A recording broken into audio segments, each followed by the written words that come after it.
জীবনের সবচেয়ে বড় বন্ধু হলো আয়না। কারণ তুমি হাসলেও সে হাসবে, তুমি কাঁদলেও সে কাঁদবে, আর তুমি আঘাত করলে সে তোমাকে আঘাত করবে না, বরং নিজেই ভেঙে যাবে। আমি কি কথাটা ঠিক বলেছি না ভুল অবশ্যই বলবেন। হে এভরিওয়ান, আসসালামু আলাইকুম। আপনাদের সবাইকে ওয়েলকাম আমার নতুন একটা ব্লগে। তো আজকে ব্লগটা শুরু করেছি আমি বিকেলবেলা থেকে। আর আমি বিকেলবেলা আমার বাবুদের জন্য এখানে ডিম সিদ্ধ দিয়েছিলাম বসিয়ে, দেন আমি এগুলো রেডি করে দিলাম তাদের জন্য। আর ঘুম থেকে উঠে ওরা খাবে। আর কিছু ফ্রুট কেটে নিয়েছি আমার হাজব্যান্ডের জন্য, সে নামাজ পড়তে গিয়েছে। আর আজকে শুক্রবার, তাই ওর ছুটি, তাই ও আজকে ঘরেই আছে। শুক্রবার করে ওই ছুটি নিয়েছে কারণ জুম্মার দিন, তাই জুম্মার দিনটাও বাড়িতেই থাকে, নামাজ পড়ে, দেন বাবু আমাদের সঙ্গে সময় কাটায়। আর বাইরে বৃষ্টি হচ্ছিল, ওয়েদারটা মেঘলা মেঘলা। আর এই মেঘলা ওয়েদারে পেঁয়াজি বানাতে আমাকে খুবই ভালো লাগে। মানে বাজারের পেঁয়াজি আমাকে খুব একটা পছন্দ লাগে না, মানে আমাদের ওইদিকে ভালো।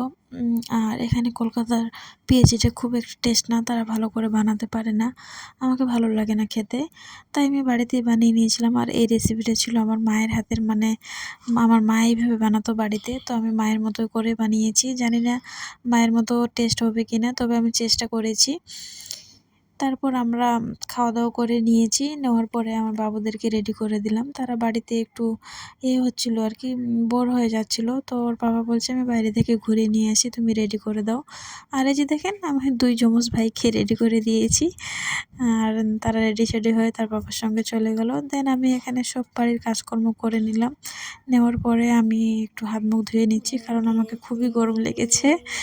আর এই যে আমি ভয়েস ওভার দিচ্ছি, আর দেখেন আমার বাবু কীভাবে, বড় বাবু আওয়াজ করছে। সে বলছে মা এগুলো কী বকবক বকবক করছে। তো আমার কিন্তু ভয়েস ওভার দিতে খুবই কষ্ট হয়। অনেক কষ্ট করে আমি ছোটো বাবুকে ঘুম পাড়িয়ে দিলাম। দেন বড় বাবুকে একটা মোবাইল দিয়েছি কার্টুন দেখার জন্য। সে কার্টুন দেখছে না, সে শুধু আওয়াজ করতে চাচ্ছে।